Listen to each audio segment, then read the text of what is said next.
رقص بسمل، تحریر نبیلہ عزیز، قسط نمبر 8۔ ماورا مرتضیٰ عافیہ بیگم کی اکلوتی بیٹی ہے۔ فارا کے ساتھ یونیورسٹی میں پڑھتی ہے۔ عافیہ بیگم اس کا اپنی سہیلیوں سے زیادہ ملنا جلنا پسند نہیں کرتی۔ اس کے علاوہ بھی اس پر بہت ساری پابندیاں لگاتی ہیں، جبکہ ماورا خود اعتماد اور اچھی لڑکی ہے۔ عافیہ بیگم اکثر اس سے ناراض رہتی ہیں، البتہ بی گل اس کی حمایتی ہیں۔ فارا اپنی سمینہ خالہ کی بیٹی آفاق یزدانی سے منسوب ہے۔ 2 سال پہلے یہ نسبت آفاق کی پسند سے ٹھہرائی گئی تھی، مگر اب وہ فارا سے لا تعلق ہے۔ فارا کی والدہ منظر رحیم اپنی بہن سمینہ یزدانی سے ملنے کراچی جاتی ہیں۔ آفاق انہیں ایئرپورٹ لینے نہیں جاتا، مجبوراً ساشا کو جانا پڑتا ہے۔ وہ آفاق کی بد تہذیبی پر خفا ہو کر واپس چلی جاتی ہیں۔ منزہ، سمینہ اور نیرہ کے بھائی رضا حیدر کے 2 بچے ہیں، تیمور حیدر اور عزت حیدر۔ تیمور حیدر بزنس مین ہے اور بے حد شاندار پرسنالٹی کا مالک ہے۔ ولید رحمان اس کا بیسٹ فرینڈ ہے۔ اس سے حیثیت میں کم ہے، مگر دونوں کے درمیان اسٹیٹس حائل نہیں ہے۔ نیرہ کے بیٹے سے فارا کی بہن ہمنہ بیاہی ہوئی ہے۔ عزت اپنی آنکھوں سے یونیورسٹی میں بم دھماکہ ہوتے دیکھ کر اپنے حواس کھو دیتی ہے۔ ولید اسے دیکھ کر اس کی جانب لپکتا ہے اور اسے سنبھال کر تیمور کو فون کرتا ہے۔ تیمور اسے اسپتال لے جاتا ہے۔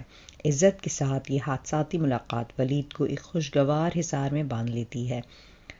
عزت بھی ولید کے بارے میں سوچنے لگتی ہے اور ڈھکے چھپے لفظوں میں ولید سے اپنی کیفیت کا اظہار بھی کر دیتی ہے، مگر ولید انجان بن جاتا ہے۔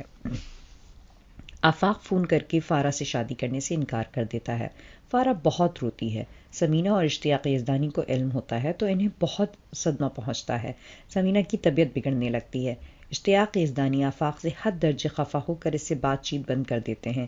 آفاق مجبور ہو کر شادی پر رضامند ہو جاتا ہے۔ فارا دل سے خوش نہیں ہو پاتی۔ عزت تیمور کے موبائل سے ولید کا نمبر لے کر اسے فون کرتی ہے، مگر ولید اس کی حوصلہ افزائی نہیں کرتا۔ رضا حیدر تیمور کو فارا کی شادی کے سلسلے میں فیصل آباد بھیجتے ہیں۔ فارا اپنی تاریخ میں ماورا کو بسد اصرار مدعو کرتی ہے۔ ماورا عافیہ بیگم کی ناراضی کے باوجود چلی جاتی ہے۔ وہاں تیمور اور ماورا کی ملاقات ہو جاتی ہے۔ عزت اپنے دل کی کیفیات ساشا سے بیان کر دیتی ہے۔ ماورا بی گل کو بتاتی ہے کہ وہ رضا حیدر کے بیٹے تیمور حیدر سے ملی ہے۔ بی گل دم بخود رہ جاتی ہیں۔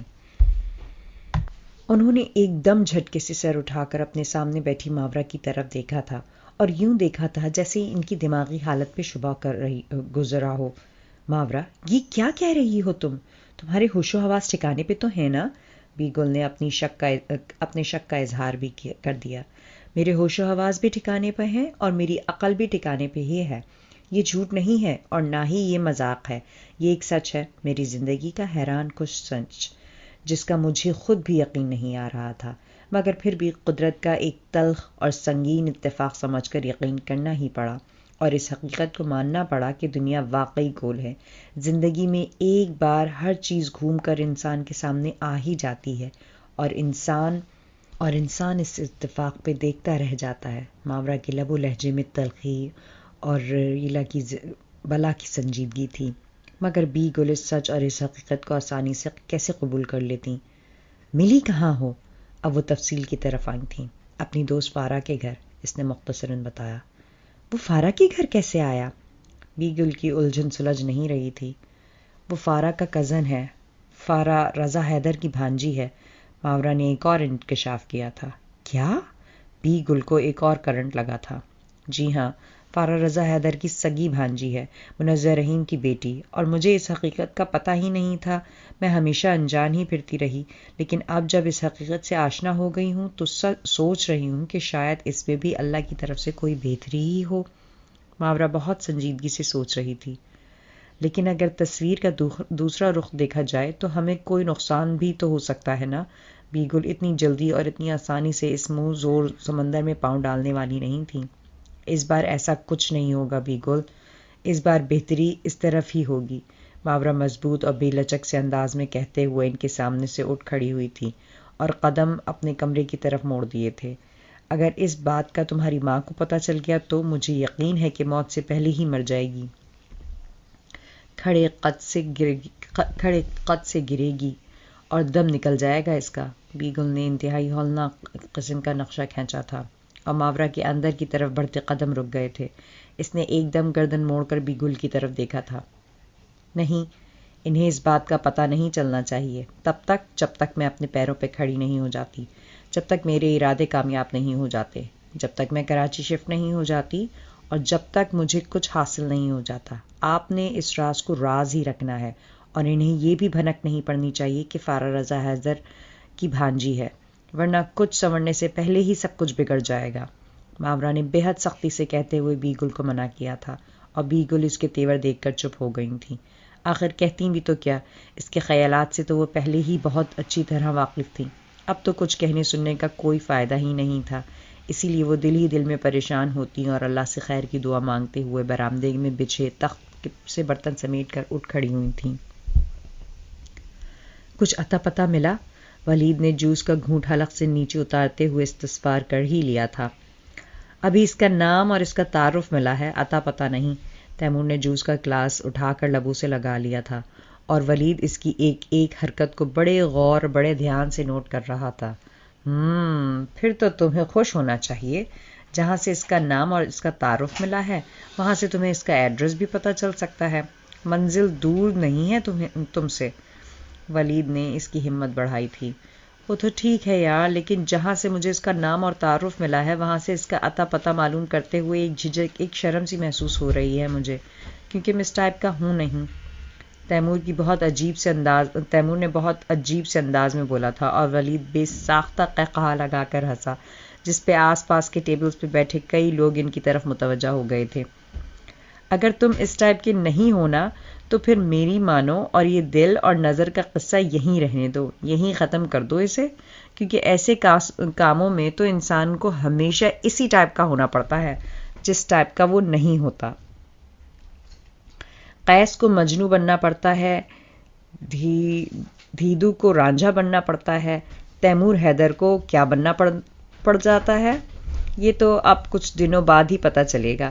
ویسے اب فیصل آباد کا چکر کب لگے گا تمہاری کزن کی شادی کب ہے؟ ولید اب اس کی اگلی ملاقات کے بارے میں سوچ رہا تھا۔ اس مہینے کی 20 تاریخ کو، تیمور نے آہستگی سے بتایا، اور آج ہوئی 5 تاریخ، یعنی 15 دن تو ابھی ہیں جناب کی ملاقات کو۔ اس نے پورا حساب کتاب کیا۔ 15 دن بہت زیادہ ہیں یار، تیمور نے بڑی بے قراری سے کہا تھا، اور ولید کا دوسرا قہقہا بھی بہت جاندار تھا۔ ولید کچھ ہوش سے کام لو یار، آس پاس کے لوگ ادھر ہی دیکھ رہے ہیں، کیوں خواہ تماشا بنا رہے ہو؟ اس نے ولید کو سرزش کی تھی، مگر وہ بھلا کب باز آنے والا تھا؟ تو پھر فیصل آباد سے آئے کیوں؟ یہ 15 دن بھی وہیں گزار لیتے، کچھ تو قرار آتا۔ ولید مسلسل ہنس رہا تھا، بلکہ تیمور کی حالت سے محظوظ ہو رہا تھا۔ مجبوری تھی یار، آنا تو تھا ہی، آخر 15 دن آفس کو کون سنبھالتا؟ تیمور نے خفگی سے سر جھٹکا۔ ارے، آفس سنبھالنے کے لیے تمہارے بابا جو تھے، اتنے کامیاب اور منجھے ہوئے بزنس مین ہیں وہ، ان کے لیے یہ آفس سنبھالنا کون سا مشکل کام تھا؟ ولید نے کندھے اچکائے۔ یا پلیز تم کام کی بات کرو، کوئی حل بتاؤ کہ یہ 15 دن کیسے گزاروں؟ تیمور اپنے مطلب کی طرف آ ہی گیا۔ یہ ہوئی نا کام کی بات، رہا نہیں گیا شہزادے سے، ولید نے مسکراتے ہوئے اسے چھیڑا۔ تو اور کیا کروں، اتنے دن سے بس فضول ہی سوچے جا رہا ہوں، کوئی حل تو سمجھ میں نہیں آیا۔ وہ جھنجلا رہا تھا۔ اوکے، حل بھی مل جائے گا، پہلے مجھے یہ تو بتاؤ اس کا نام کیا ہے؟ ولید اب اس کے حل کی طرف آ گیا۔ ماورا مرتضیٰ۔ تیمور نے اس کے نام کو بھی جیسے بڑے دل سے چھوا تھا۔ ماشاء اللہ، نام تو بہت ہی پاورفل ہے، لگتا ہے پرسنالٹی بھی ایسی ہی ہوگی۔ ولید نے سچ مچ دل سے سراہا تھا۔ تھینک یو یار۔ اور ملی کہاں تھی؟ میری کزن فارا کے گھر۔ وہ جیسے کسی روبوٹ کی طرح اس کے سوالوں کے جواب دیتا جا رہا تھا۔ تمہاری کزن کے گھر؟ ولید کا انجمبہ ہوا۔ ہاں، وہ میری کزن کی دوست ہے، جب ہم آفاق کی شادی کی ڈیٹ فکس کرنے کے لیے گئے تو وہ بھی وہاں آئی ہوئی تھی۔ تیمور کے بتانے پہ ولید حیرت سے سیدھا ہو بیٹھا۔ ارے تو تمہیں اور کیا چاہیے؟ تمہاری کزن ہے نا تمہارا راستہ صاف کرنے کے لیے، اتنے ایزی معاملے کو تم اتنا مشکل کیوں سمجھ رہے ہو؟ یار مشکل اس لیے سمجھ رہا ہوں کہ فارا میری کزن ہے، لیکن ہم لوگوں میں کبھی بھی اتنی بے تکلفی نہیں رہی کہ ہم کسی ایسے مسئلے کو ایک دوسرے کے ساتھ ڈسکس کریں یا ایک دوسرے سے اس قسم کی ہیلپ لیں۔ اس لیے مجھے اچھا نہیں لگ رہا کہ میں فارا کو فون کر کے اس کی دوست کے متعلق انفارمیشن لوں اور اسے یہ بتاؤں کہ میں اس کی دوست میں انٹرسٹڈ ہوں. وہ بھلا کیا سوچے گی کہ ایک ملاقات میں ہی اس کی دوست پہ لٹو ہو گیا ہوں اور مجھ سے رہا نہیں جا رہا. تیمور بڑی سنجیدگی سے بات کر رہا تھا جبکہ ولید تیسری بار بھی قہقہہ لگانے پر مجبور ہو گیا تھا. یہ جھوٹ بھی تو نہیں ہے, تم سے رہا ہی تو نہیں جا رہا. ولید, تیمور نے دانت پیسے. سوری یار, مجھ سے بھی رہا نہیں جا رہا ہے, کیا کروں؟ ولید نے ہنستے ہوئے اپنے پیٹ پہ ہاتھ رکھا تھا جس میں ہنس ہنس کے بل پڑ رہے تھے. واقعی تمہاری کمینگی ان لمیٹڈ ہے, تیمور کہہ کر کرسی دھکیلتے ہوئے اٹھ کھڑا ہوا تھا. ارے رکو یار, کوئی حل ڈھونڈتے ہیں. اب مس ماورا کے عشق میں میرا یار آہیں بھرتا پھرے اور میں یہ بھی تو نہیں دیکھ سکتا نا. ولید بھی اٹھ کے اس کے پیچھے لپکا تھا اور تیمور بل پے کر کے ریسٹورنٹ سے باہر آ گیا تھا. تم نے جو دیکھنا تھا وہ دیکھ لیا ہے, اب اور نہیں, جو کرنا ہوا میں خود کر لوں گا. تیمور بڑبڑاتا ہوا اپنی گاڑی کا لاک کھول کر گاڑی کی ڈرائیونگ سیٹ پہ آ بیٹھا تھا. کچھ اور کرو یا نہ کرو مگر اپنی کزن سے رابطہ ضرور کرو. تمہارا مسئلہ اس کی ہیلپ کے بغیر حل نہیں ہو سکتا, اور اگر نہ بھی حل ہو تو کم از کم مس ماورا کے بارے میں کچھ انفارمیشن تو ملے گی نا. اس کی پسند ناپسند, اس کی نیچر, اس کا رہن سہن, اس کے خیالات, آخر کچھ تو معلوم ہوگا ہی. ولید نے فرنٹ سیٹ سنبھالتے ہوئے اسے ایک مفید مشورہ دیا تھا اور تیمور گاڑی سٹارٹ کرتے ہوئے رک گیا. اب رک کیوں گئے ہو؟ میں نے جو مشورہ دیا ہے اس پہ مجھے گھورنا مت, بلکہ اس پہ غور کرنا, کیونکہ یہی وہ پوائنٹ ہے جو تمہیں اس کی طرف بڑھنے میں مدد دے گا اور تمہیں آسانی بھی رہے گی. ولید بڑی لاپرواہی سے اسے اپنے مشورے پہ عمل کرنے پہ اکسا رہا تھا. لیکن پھر وہی مسئلہ کہ فارا سے کیسے؟ تیمور نے جھنجھلاتے ہوئے بڑی بات ادھوری چھوڑ دی تھی. پیار, عشق اور محبت میں انسان کو ہزاروں لوگوں کے سامنے شرمندہ اور خوار ہونا پڑتا ہے. تم اگر ایک کزن کے سامنے شرمندہ ہو جاؤ گے تو کوئی قیامت نہیں آ جائے گی, اور ویسے بھی کسی رازدار کے بغیر گزارا نہیں ہوتا. تم ایسا کرو, اپنی کزن کو رازدار بنا لو, ورنہ پھر تمہاری کزن کی شادی ہو گئی اور وہ رخصت ہو کر کراچی آ گئی تو تمہارے لیے یہ کام واقعی مشکل ہو جائے گا. ولید نے ایک اور پوائنٹ نوٹ کروایا تھا اور تیمور سچ مچ اس پوائنٹ پہ سوچنے پہ مجبور ہو گیا تھا. اگر میرا مشورہ مفید ثابت نہ ہو تو پیسے واپس, اس نے خالصتاً دکانداروں کا سا انداز اپناتے ہوئے کہا, اور اس بار اس کے انداز پہ تیمور بھی قہقہہ لگا کر ہنسنے پر مجبور ہو گیا تھا. آفاق, وہ ابھی آفس سے واپس آیا تھا اور سیڑھیوں کی طرف بڑھ ہی رہا تھا کہ سمینہ یزدانی کی آواز پہ اسے ڈرائنگ روم کے سامنے ہی رکنا پڑ گیا تھا. جی ماما. وہ اندر نہیں آیا, بس وہیں کھڑے کھڑے جواب دیا تھا. اندر آؤ. وہ چاہتی تھی کہ وہ اندر آئے اور ڈرائنگ روم کا پھیلاوا دیکھے. میں تھکا ہوا ہوں, فی الحال آرام کرنا چاہتا ہوں, بعد میں آ جاؤں گا, وہ کترا رہا تھا. اوکے ٹھیک ہے, تم جاؤ آرام کرو. سمینہ یزدانی اس کے انکار پہ دھیمی پڑ گئی تھیں اور آفاق کا دل ایک بار پھر پسج گیا. وہ سر جھٹکتے ہوئے بریف کیس سمیت اندر ڈرائنگ روم میں آ گیا تھا. السلام علیکم. اس نے اپنے دل سے ساری خفگی پیچھے جھٹک کر انہیں سلام کیا تھا. وعلیکم السلام. سمینہ یزدانی نے بہت سرسری اور خفا خفا سے انداز میں جواب دیا تھا. کیسی ہیں آپ؟ آفاق اپنا بریف کیس صوفے کے سائڈ پہ رکھتے ہوئے ان کے برابر ہی صوفے پہ بیٹھ گیا تھا. اللہ کا شکر ہے, ٹھیک ہوں بالکل. آفاق نے گردن موڑ کر ان کے چہرے کی سمت دیکھا تھا اور پھر بڑے پیار سے اپنا بازو ان کے کندھوں کی گرد لپیٹ دیا تھا. کیا بات ہے, مجھ سے ناراض ہو گئی ہیں؟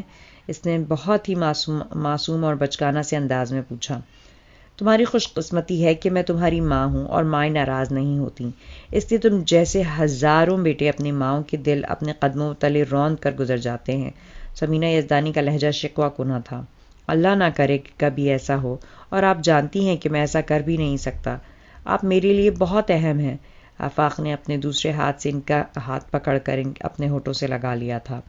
اور میرے لیے فارا بہت اہم ہے جس کو تم اگنور کر رہے ہو. سمینہ یزدانی کی سوئی ہم وقت فارا پہ ہی اٹکی رہتی تھی. انہیں اس کا غم کھائے جا رہا تھا کہ آفاق اس میں دلچسپی نہیں لے رہا. کیا وہ میرے اگنور کر دینے سے اگنور ہو جاتی ہے؟ آفاق کا سوال بڑا عجیب تھا. کیا مطلب ہے تمہارا؟ ان کے کچھ پلے نہیں پڑا تھا. میرا مطلب ہے کہ کچھ لوگوں کو ہم اگنور کر کے بھی اگنور نہیں کر پاتے. وہ پھر بھی ہماری توجہ کا مرکز ہی رہتے ہیں. انہی کی ذات، انہی کی بات دل و دماغ پہ چھائی رہتی ہے، کیونکہ وہ لوگ دلوں میں بسنے والے لوگ ہوتے ہیں، اور دلوں میں بسنے والوں کو اگنور کرنا آسان نہیں ہوتا. آفاق نے سنجیدگی سے کہا. یعنی تم فارا کو اگنور نہیں کر سکتے؟ سمینہ یزدانی کے چہرے پہ خوشی کی چمک پیدا ہوئی. ہاں، نہ فارا کو نہ آپ کو. اس نے دوبارہ سمینہ یزدانی کے ہاتھوں کو ہونٹوں سے لگا لیا تھا، اور سمینہ یزدانی پل میں کھل اٹھی تھیں. سچ؟ انہوں نے بے یقینی سے پوچھا.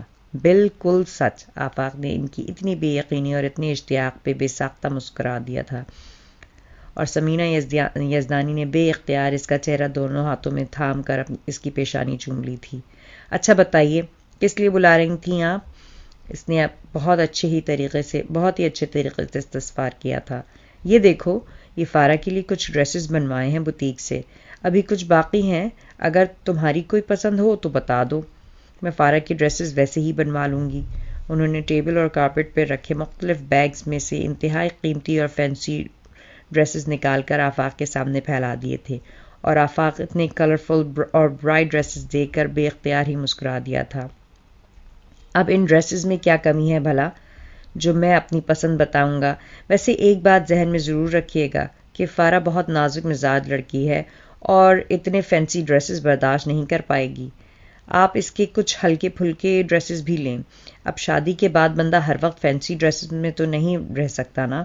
آفاق کے مشورے پہ سمینہ یزدانی کے چہرے پہ مسکراہٹ بکھر گئی تھی. کیا بات ہے، ایسا کیا کہہ دیا میں نے کہ آپ اس طرح مسکرانے پہ مجبور ہو گئی ہیں؟ آفاق ان کے چہرے پہ بکھری مسکراہٹ بڑی دلچسپی سے نوٹ کی تھی. بس میں تو چاہتی ہوں کہ تم ایسا ہمیشہ ہی کہتے رہو، اور میں اس طرح ہمیشہ ہی مسکراتی رہوں. مجھے احساس ہوتا رہے کہ تمہیں فارا کی کتنی فکر ہے. اس کے ڈریسز کا بھی خیال ہے کہ زیادہ فینسی نہ ہوں. انہوں نے مسکراتے ہوئے کہا، اور ان کی بات پہ آفاق بھی مسکرا دیا. ایک اور بات پوچھوں آپ سے؟ اس کے دل میں کوئی تجسس بیدار ہوا تھا. 100 بسم اللہ بیٹا، جو چیز چاہے پوچھو.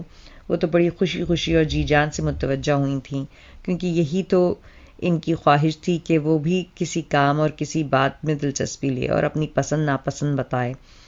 جب آپ لوگ شادی کی ڈیٹ فکس کرنے کے لیے گئے تھے تو وہ کیسی لگ رہی تھی؟ آفاق کے سوال پہ تو سمینہ یزدانی کے دل کی مراد بھر آئی تھی. بہت پیاری، بہت خوبصورت لگ رہی تھی، بلکہ کسی باربی ڈال کی طرح. گلے لگا کر اسے پیار کیا تھا تو دل میں جیسے سکون سا آ گیا تھا. انہوں نے دل کی گہرائیوں سے بڑے بھرپور طریقے سے اسے فارا کے متعلق بتایا تھا. وہ خوش تو تھی نا؟ یہ سوال بڑے دنوں سے اس کے دل میں کلبلا رہا تھا، مگر وہ اس سوال کو زبان پہ نہیں لا پا رہا تھا، مگر آج اس سے رہا نہیں گیا. ہاں خوش تھی، مگر اتنی ہی جتنے کہ تم ہو. سمینہ یزدانی نے جو محسوس کیا تھا وہی اسے بتا دیا. کیوں؟ ایسا کیوں ہے؟ آفاق کو بے چینی ہوئی. اس کیوں کا جواب تم سے بہتر کون جانتا ہے بھلا؟ سمینہ یزدانی نے اسے احساس دلایا تھا کہ جو کچھ وہ فارا سے فون پہ کہہ چکا ہے، اس کے بعد وہ پوری طرح سے خوش کیسے ہو سکتی ہے بھلا؟ I understand. وہ بہت آہستگی سے سر ہلاتے ہوئے بولا تھا. اگر ہو سکے تو ذرا فرصت سے اسے کال کر لینا اور نرمی اور پیار سے سمجھانے کی کوشش کرنا، ورنہ وہ اپنی زندگی کی اتنی بڑی خوشی پہ بھی پورے دل سے خوش نہیں ہو پائے گی. انہوں نے آفاق کو پیار سے سمجھانے کی کوشش کی.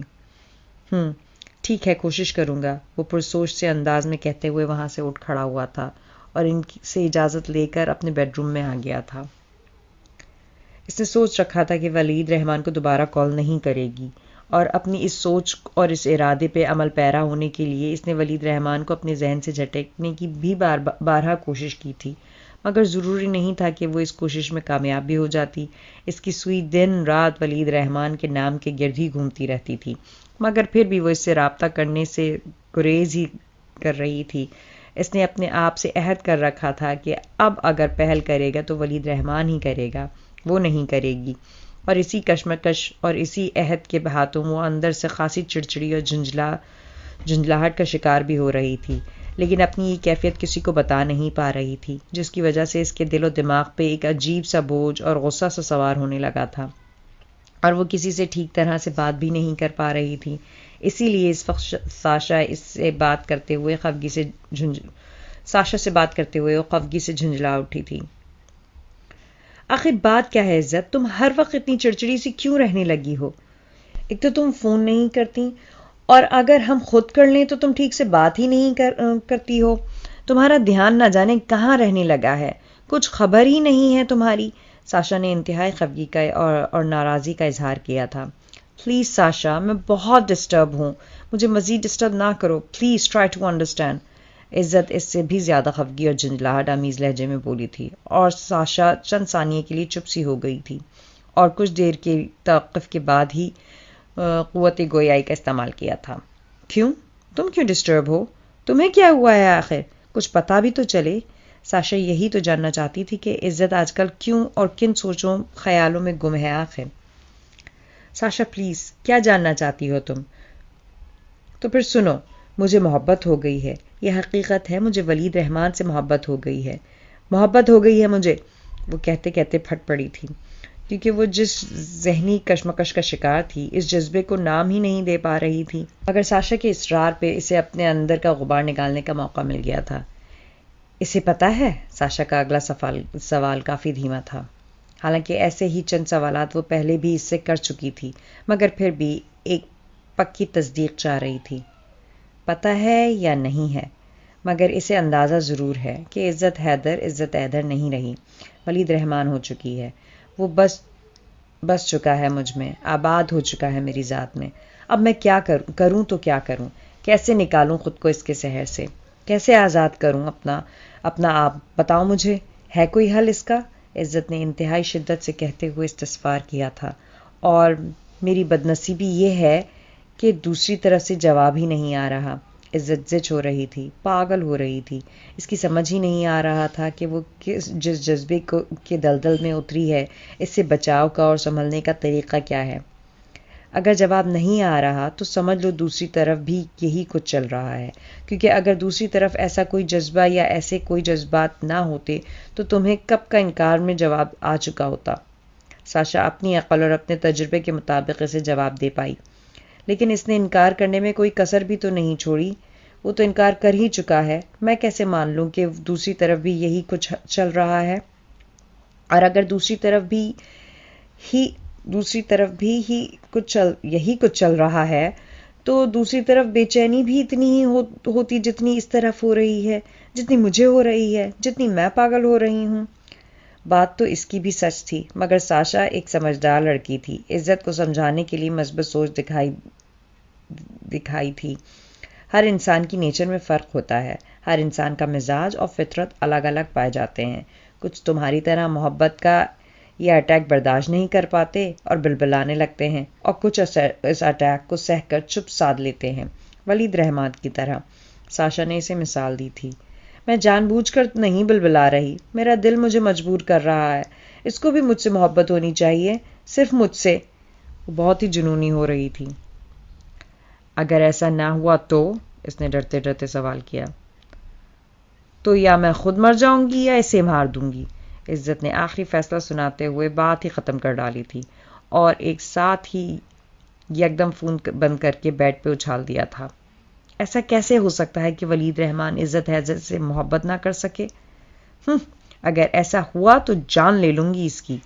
عزت دل ہی دل میں تلملاتی ہوئی لب بینچ کر اٹھ کھڑی ہوئی تھی، اور پھر نہ جانے اندر جنون کے کیسے ابال اٹھے کہ وہ بیڈ سے ایک جھٹکے سے اپنا موبائل فون اٹھا کر بیڈ روم سے باہر نکل آئی تھی۔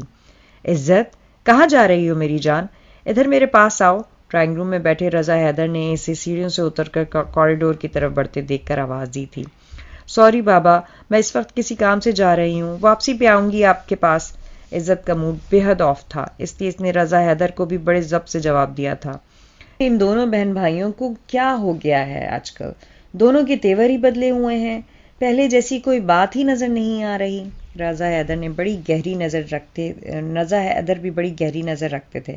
انہیں ان دونوں بچوں کے موڈ کی تبدیلی نظر آ گئی تھی، مگر اس تبدیلی کی وجہ کیا تھی ابھی یہ نظر نہیں آیا تھا۔ آ جاتا تو یقیناً وہ اب تک قیامت اٹھا چکے ہوتے، لیکن اس وقت وہ مکمل طور پہ لالم تھے، مگر سوچ ضرور رہے تھے۔ ان کا صوفے پہ رکھا موبائل بج اٹھا تھا۔ انہوں نے اپنے ذہن سے سوچ کا انبار جھٹکتے ہوئے موبائل اٹھا کر کال ریسیو کر لی تھی۔ ہیلو، ان کی آواز پہ ابھی بھی سوچ کا غلبہ تھا۔ السلام علیکم رضا حیدر، کیسے ہو؟ دوسری طرف ایک مانوس سی آواز ابھری تھی۔ وعلیکم السلام، میں ٹھیک ہوں، مگر آپ کی تعریف؟ رضا حیدر اس آواز کو پہچان نہیں سکے تھے۔ مجھے پتا تھا تم یہی سوال کرو گے، لیکن مجھے دیکھو، پاکستان آتے ہی سب سے پہلے تمہارا نمبر حاصل کیا ہے اور تم سے رابطہ کیا ہے۔ دوسری طرف کی بات سن کر رضا حیدر کے ذہن میں ایک جھماکا ہوا تھا۔ ارے قیام مرزا تم؟ وہ فوراً ہی پہچان گئے تھے اور دوسری طرف ایک قہقہا بلند ہوا تھا۔ چلو یہ بھی شکر ہے تم نے پہچان تو لیا ہے نا۔ ارے تم پاکستان کب آئے؟ رضا حیدر کو حیرت ہوئی تھی۔ ابھی لاسٹ ویک ہی آیا ہوں، چند دن گھر کی سیٹنگ وغیرہ میں لگ گئے، آج فارغ تھا تو سوچا تم سے رابطہ کر لوں۔ قیام مرزا بہت پرجوش لہجے میں بات کر رہے تھے۔ تو تم نے پہلے کیوں نہیں بتایا؟ تم اطلاع کر دیتے، گھر کی سیٹنگ وغیرہ کون سا مشکل کام تھا؟ خیر یہ بتاؤ فیملی کے ساتھ آئے ہو؟ ارے یار میری فیملی بھلا کتنی ہے، دونوں بیٹیوں کی 1 سال پہلے ہی شادی کر چکا ہوں اور بیٹا تو ظاہر ہے میرے ساتھ ہی آیا ہے، ملواؤں گا تمہیں اس سے۔ قیام مرزا کا اپنے بیٹے کے لیے پیار ان کے لہجے سے ہی جھلک رہا تھا۔ کیوں نہیں، انشاءاللہ ضرور ملیں گے۔ بھابھی کا سناؤ، وہ بھی ساتھ آئی ہیں؟ رضا حیدر قیام مرزا کی آواز سن کر بہت خوش ہوئے تھے۔ ہاں بھائی، وہ بھی ساتھ ہی آئی ہیں۔ اس نے کہاں جانا ہے بھلا؟ تم اپنی بات کرو۔ رابعہ بھابھی، تیمور اور عزت کیسے ہیں؟ دونوں دوستوں کا بہت عرصے بعد رابطہ ہوا تھا، اس لیے دونوں ہی بہت خوش تھے اور یوں ہی کافی دیر ان کی اس خوشی اور ایک دوسرے سے گزرے ماہ و سال کا حال احوال پوچھنے میں گزر گئی تھی۔ بہت دیر بعد فون بند ہوا تھا، مگر فون بند کرنے کے بعد بھی دونوں کسی سوچ میں گم تھے۔ میں نعرہ مستانہ، میں نعرہ مستانہ، میں شوخی رندانہ، میں نعرہ مستانہ، میں شوخی رندانہ، میں تشنا کہاں جاؤں، میں تشنا کہاں جاؤں، پی کر بھی کہاں جانا، میں نعرہ مستانہ۔ آج بھی اس کی دیوانگی اور اس کا جنون عروج پہ تھا اور وہ آج پھر سڑکوں پہ آوارگی کی کیفیت میں گاڑی دوڑا رہی تھی۔ اسے نہیں پتا تھا کہ وہ کہاں جا رہی ہے اور کیوں جا رہی ہے۔ بس ایک آبدہ پروین کی آواز تھی جو اسے سنائی دے رہی تھی اور ایک اپنا دل تھا جو کسی جانب ہمکتا ہوا محسوس ہو رہا تھا۔ ان دونوں چیزوں کے علاوہ کوئی تیسری چیز اسے محسوس ہی نہیں ہو رہی تھی اور وہ اسی بے خودی کے عالم میں شہر کی حدود سے بھی شاید دور نکل آئی تھی۔ میں طائر لاہوتی، میں جوہر ملکوتی، ناسوت نے کب مجھ کو اس جال میں پہچانا، میں نعرہ مستانہ، میں شوخی رندانہ، میں تشنا کہاں جاؤں، پی کر بھی کہاں جانا۔ وہ لب بیچے اپنی ہی تڑپ میں تڑپتی اور اپنی ہی آگ میں جلتی ہوئی گاڑی فل سپیڈ پہ رکھے بہت دور نکل آئی تھی جب اچانک اسے گاڑی کا پچھلا ٹائر پھٹنے کی آواز سنائی دی اور اس نے بے ساختہ چونکتے ہوئے گاڑی کو فوراً ہی کنٹرول کر لیا تھا، مگر ایک جھٹکے سے رک گئی تھی۔ اف، یہ بھی ولید رحمان کی طرح نکلی۔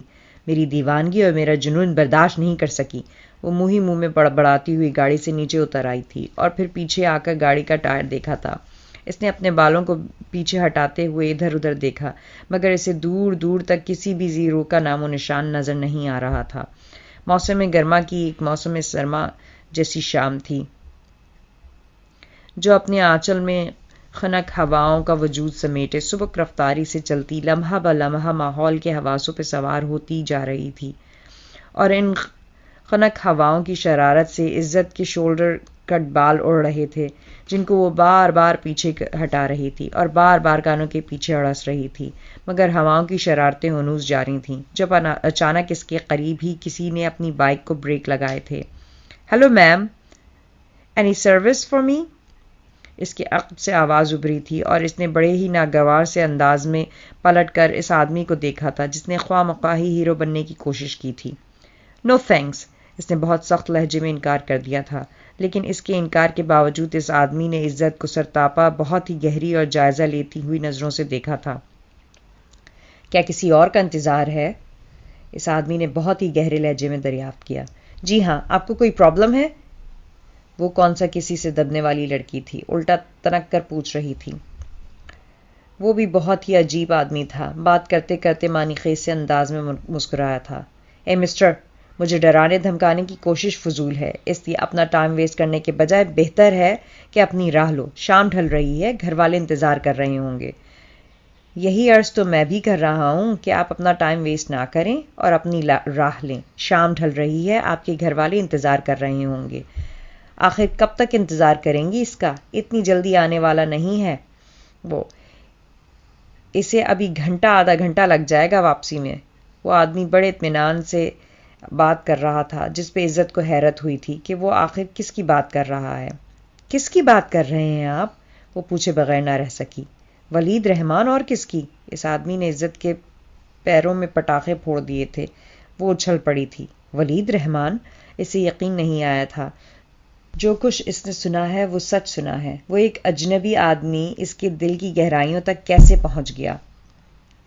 وہ آدمی ہی تھا یا کوئی جن بھوت؟ عزت تو غش کھا کر گرنے کو تھی اگر وہ دوبارہ مخاطب نہ کر لیتا۔ کیوں؟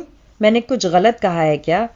نہیں، مگر آپ کو کیسے پتا کہ میں ولید رحمان؟ عزت مارے حیرت کے اپنی بات بھی مکمل نہیں کر سکی تھی اور وہ آدمی ایک بار پھر مسکرا اٹھا تھا۔ کرائم رپورٹر ہوں، بات کو پاتال سے بھی نکال لاتا ہوں۔ یہ تو پھر بھی آپ کا دل ہے جو آپ کی آنکھوں میں دھڑک رہا ہے۔ اس آدمی نے عزت کی آنکھوں میں جھانکا جو حیران پریشان نظر آ رہی تھی۔ Crime reporter? عزت کے آس پاس خطرے کی گھنٹیاں سی بجی تھیں۔ جی ہاں، کرائم رپورٹر حارث زیدی، ولید رحمان کا کولیگ۔ یونیورسٹی میں بم بلاسٹ کے روز ولید کو آپ کے ساتھ دیکھا تھا۔ وہ اتنے ہجوم میں بھی صرف آپ کو ہی سنبھالتا پھر رہا تھا۔ بتا رہا تھا کہ آپ اس کی رشتہ دار ہیں، شاید کزن ہیں اس کی۔ اس لیے ابھی آپ کو یہاں اس روڈ پر دیکھ کر مجھے یہی لگا کہ آپ اس کے انتظار میں ہیں، کیونکہ میرے بعد اس روڈ سے وہی ادھر آنے والا ہے۔ یہاں سے بہت دور ایک حادثہ ہوا تھا جس کا پولیس نے بھی کوئی نوٹس نہیں لیا، اس لیے ہم اس حادثے کی چھان بین کے لیے گئے ہوئے تھے۔ حارث زیدی نے تفصیل سے سب کچھ بتا کر عزت کو اور بھی حیرت کے سمندر میں دھکیل دیا تھا، اور وہ ہکا بکا سی حارث زیدی کی شکل دیکھ رہی تھی۔ ٹھیک ہے میم، میں چلتا ہوں، آپ ولید رحمان کا انتظار کریں، وہ آتا ہی ہوگا۔ حارث زیدی نے اپنی بائک دوبارہ سٹارٹ کی اور جانے کے لیے پر تولے تھے۔ اور ہاں، ویسے میں یہ بھی جانتا ہوں کہ آپ اس کی رشتہ دار نہیں ہیں۔ آپ اس کے دوست تیمور حیدر کی بہن ہیں، عزت حیدر۔ اور ایک بات اور کہ اگر مجھے ان چیزوں کا علم نہیں ہوگا تو مجھے کرائم رپورٹر کون کہے گا، کیونکہ محبت بھی آج کل کسی کرائم سے کم نہیں ہے۔ اب یہی دیکھ لیں کہ آپ اس ڈھلتی شام کے گہرے اندھیرے میں بھی یہاں روڈ پہ نڈر کھڑی ہیں، اور اگر کوئی حادثہ ہو گیا تو کیا ہوگا؟ کیا بنے گا آپ کا؟ آخر وہی نا، کرائم۔ حارث زیدی نے بہت ہی پتے کی بات کہی تھی اور وہاں سے ہوا ہو گیا تھا، جبکہ عزت پیچھے کھڑی دیکھتی رہ گئی تھی، اور ابھی زیادہ دیر نہیں گزری تھی کہ ایک اور بائک کی ہیڈ لائٹس کی روشنی قریب آتی ہوئی محسوس ہوئی تھی۔ عزت نے پلٹ کر اپنے عقب سے ابھرنے والی روشنی کی جانب دیکھا تھا، اور رفتہ رفتہ وہ روشنی عین اس کے چہرے پر پڑتی ایک دم ایک ہی جگہ پہ ساکت ہو گئی تھی۔ عزت! ولید اسے یوں سنسان اور ویران سڑک کے بیچوں بیچ کھڑے دیکھ کر حیرت زدہ ہو گیا تھا، اور فوراً ہی اپنی بائک سے نیچے اتر آیا تھا، جبکہ عزت جہاں کھڑی تھی وہیں ہی کھڑی رہی تھی، وہاں سے ایک انچ بھی آگے یا پیچھے ہٹنے کی کوشش نہیں کی تھی۔ عزت، آپ یہاں کیا کر رہی ہیں اس وقت؟ سب ٹھیک تو ہے نا؟ ولید کی تشویش دیدنی تھی، وہ بے پناہ پریشان ہوا تھا۔ میں یہاں جو بھی کر رہی ہوں آپ کو اس سے مطلب؟ وہ تیکھے لہجے میں بولی تھی، اور ولید اس کے لہجے پہ چونک اٹھا تھا۔ لیکن عزت! بات کرتے کرتے ولید کی نظر اس کی گاڑی پہ پڑی تھی، اور پھر اس نے اپنے بیگ کے ساتھ لٹکتی ہوئی ٹارچ پکڑتے ہوئے اس کو آن کر کے عزت کی گاڑی کا معائنہ کیا تھا، جس کا پھٹا ہوا ٹائر صاف بتا رہا تھا کہ وہ یہاں کیوں کھڑی ہے۔ ولید اس سے کچھ بھی کہے بغیر اس کی گاڑی کی سمت بڑھایا تھا۔ Stop it! میری گاڑی کو ہاتھ لگانے کی ضرورت نہیں ہے، اس نے ایک دم غصے سے چیختے ہوئے ولید کو ٹائر تبدیل کرنے سے روک دیا تھا۔ وجہ؟ ولید نے اس کی گاڑی سے چابی نکال کر ڈگی کھولتے ہوئے پوچھا۔ وجہ یہ کہ مجھے آپ کی ہیلپ کی ضرورت نہیں ہے، اس نے بہت ہی بے مروتی دکھائی تھی۔ تو پھر کس کی ہیلپ کی ضرورت ہے؟ جس کی ضرورت ہے اسے بلا لیں. ولید بھی آخر ولید ہی تھا. اس نے بھی بڑی سہولت سے کندھے اچکائے تھے. بلا لوں گی، کسی کو بھی بلا لوں گی، مگر آپ کی ہیلپ نہیں لوں گی، وہ مزید تنک کر بولی تھی. تو پھر یہاں کھڑی کیوں ہیں؟ کسی کی بھی ہیلپ لے لیتی. تو کیا میں آپ کے لیے کھڑی ہوں؟ عزت نے ابرو اچکائے تھے. آف کورس، جب کوئی ایک بار ہماری ہیلپ کرتا ہے تو ہم دوسری بار خود بخود ہی یہ امید باندھ لیتے ہیں کہ اس بار بھی وہی ہماری ہیلپ کرے گا، ولید نے دلچسپی سے کہا تھا. لیکن مجھے آپ سے اس قسم کی کوئی امید نہیں ہے، وہ تلملا اٹھی تھی. لیکن میں آپ کی امید کے بغیر بھی آپ کی ہیلپ کرنا چاہتا ہوں کیونکہ یہ میرا فرض ہے. میں آپ کو اس طرح اگنور کر کے نہیں گزر سکتا، ولید نے کہتے ہوئے ڈگی سے ٹائر اور رینچ وغیرہ نکال لیے تھے. آپ کو گزرنا پڑے گا. عزت نے آگے بڑھتے ہوئے اس کے ہاتھ سے رینچ جھپٹ لیا تھا اور ولید اس کی اس حرکت پہ اسے دیکھتا رہ گیا تھا کیونکہ اسے توقع نہیں تھی کہ وہ ایسی کوئی حرکت کرے گی. بے ساختہ ہی اس کے ہونٹوں پہ مسکراہٹ بکھر گئی جس کو چھپانے کی غرض سے وہ ذرا سا رخ موڑ گیا تھا. کس بات کا غصہ ہے آپ کو؟ ولید نے اپنی مسکراہٹ کنٹرول کرنے کے بعد بڑے ہی پرسکون سے انداز میں دریافت کیا تھا. کیا مجھے کیوں غصہ ہوگا آپ پہ؟ میرا آپ سے کیا تعلق؟ وہ ایک دم ہی ہر بات سے انکاری ہو گئی تھی اور ولید اس بات میں سر ہلاتا ہوا ذرا سا اس کے قریب آیا اور اس کے ہاتھ سے دوبارہ رینچ لے لیا تھا. یہی بات تو میں بھی آپ کو سمجھانا چاہتا ہوں. غصہ کرنے کے لیے تعلق کا ہونا ضروری ہوتا ہے اور میرا آپ سے کوئی تعلق نہیں ہے، اس لیے پلیز مجھ پہ غصہ کرنے سے پرہیز کریں. میری جان کو ویسے بھی ہزاروں روگ ہیں، ولید نے بڑے ہی سکون سے لہجے میں کہتے ہوئے ٹارچ اس کی سمت بڑھائی تھی، جس کا مطلب تھا کہ وہ ٹارچ لے کر کھڑی رہے اور وہ گاڑی کا ٹائر تبدیل کرے. ہزاروں روگ؟ کیا پوچھ سکتی ہوں کہ کیسے روگ ہیں آپ کی جان کو؟ اس نے ٹارچ کی روشنی سیدھی ولید کے چہرے پہ فوکس کی تھی. یہ پوچھنے کے لیے بھی تعلق کا ہونا ضروری ہوتا ہے. وہ اپنی شرٹ کے بازو فولڈ کرتے ہوئے نیچے بیٹھ گیا تھا اور رینچ سے ٹائر کے اسکرو کھولنے لگا تھا. اسی لیے تو وہ تعلق بنانا چاہتی ہوں ولید رحمان. عزت کا لہجہ پل میں ہی محبتوں اور چاہتوں کے بوجھ سے بوجھل ہو گیا تھا اور جہاں اس کی چاہت کے پھول کھلنا شروع ہوئے تھے وہیں ولید کے مزاج کی شوخ رنگ کلیاں مرجھا جاتی تھیں. وہ دھیما پڑ جاتا تھا. اتنی دور نکلنے کی کیا ضرورت تھی؟ اگر کوئی اور پرابلم ہو جاتی تو؟ ولید نے بات بدلنے کی کوشش کی تھی. انسان جب اپنی حدود سے باہر نکلتا ہے تو پرابلم تو بنتی ہی ہے، اور مجھے تو اس معاملے میں ہر پرابلم قبول ہے. ہر قیامت کے لیے تیار ہوں میں، عزت نے بڑے ہی پرسکون سے انداز میں کہا تھا. اور ولید کے ارد گرد خطرے کی گھنٹیاں بجنا شروع ہو گئی تھیں. وہ تو پہلے ہی اس معاملے سے ڈرا ہوا تھا اور اب مزید بدک گیا تھا. قیامت ایک لفظ نہیں ہے جسے ہم بڑی آسانی سے بول دیتے ہیں، بلکہ قیامت وہ چیز ہے جو پوری کائنات کو الٹ سکتی ہے. پوری کائنات کا الٹ جانا قیامت کہلاتا ہے، اور ہم سمجھتے ہیں کہ قیامت کچھ بھی نہیں، محض ایک لفظ تک محدود ہے. ولید نے اس کی سرکشی کو دلیل دینے کی کوشش کی تھی، مگر کچھ لوگ دلیلوں سے سمجھتے ہیں نہ وکیلوں سے، اور عزت کا شمار انہی لوگوں میں ہوتا تھا. کائنات کا الٹ جانا اگر قیامت کہلاتا ہے تو میرے خیال میں انسان کی ذات کا الٹ جانا بھی قیامت ہی کہلاتا ہے، اور میری ذات الٹ چکی ہے. اس لیے آپ کو سمجھ جانا چاہیے کہ میں آج کل قیامت کی زد میں ہوں. میرے لیے اس سے بڑی قیامت اور کوئی بھی نہیں ہوگی.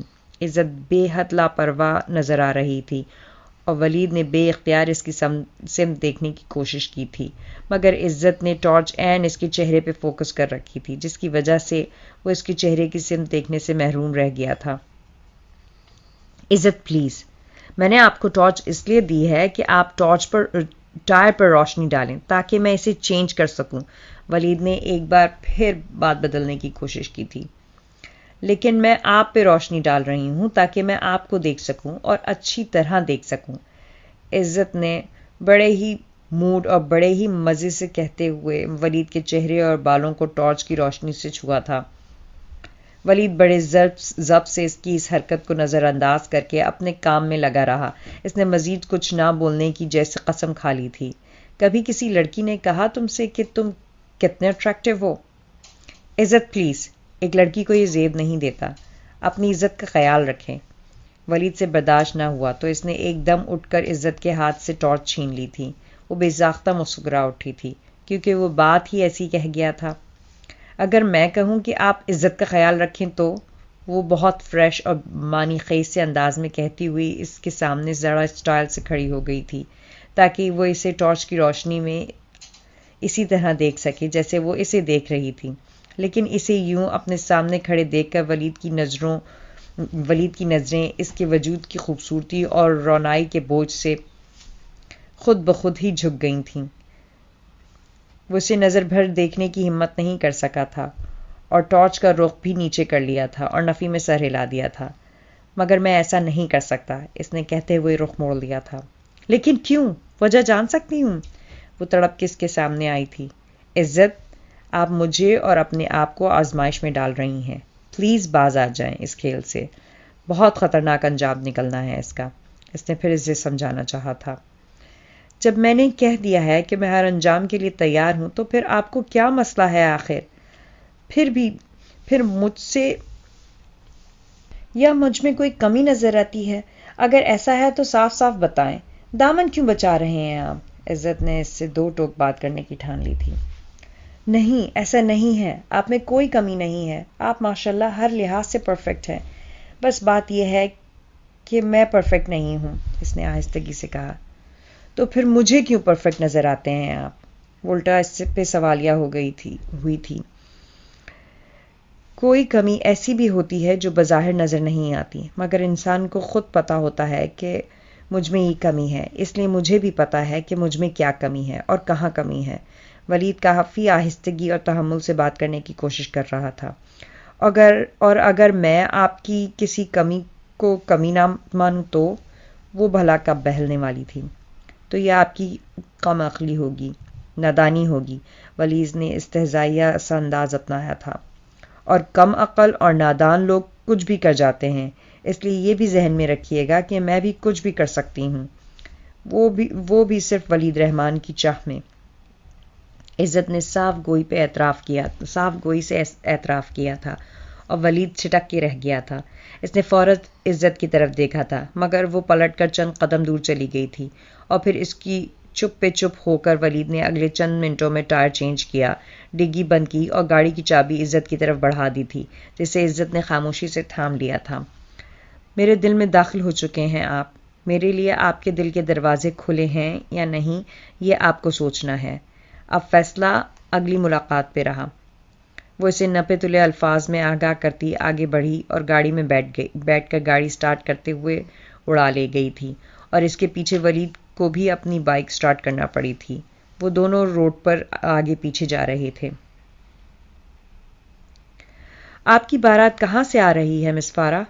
فارا آج اپنی سکن ٹریٹمنٹ کے لیے پارلر آئی ہوئی تھی اور بیوٹیشین اس کے فیشل اور مساج وغیرہ میں مصروف تھی، جب ساتھ والی کرسی پہ بیٹھی ایک لڑکی نے اس سے گپ شپ کے لیے سوال اٹھایا تھا۔ کراچی سے، فارا نے بڑے سکون سے جواب دیا تھا۔ ارے واہ، میں بھی کراچی سے ہی ہوں، آج کل اپنی ننیال اپنے نانا نانی سے ملنے کے لیے آئی ہوئی ہوں، بس 1-2 روز میں واپس کراچی جانے کی تیاری ہے۔ وہ لڑکی بہت ہی ہنسمکھ اور خوش اخلاق سی لگ رہی تھی، مگر فارا کو ماورا کے سوا کسی کے ساتھ بھی پینگے بڑھانے کا کوئی شوق نہیں تھا۔ اچھی بات ہے، اس نے محض اتنا سا جواب دیا تھا۔ ویسے لڑکے کا کیا نام ہے؟ کیا کام کرتا ہے وہ؟ فارا بیزار ہو رہی تھی کہ خواہ مخواہ دلچسپی لے رہی ہے وہ اس میں۔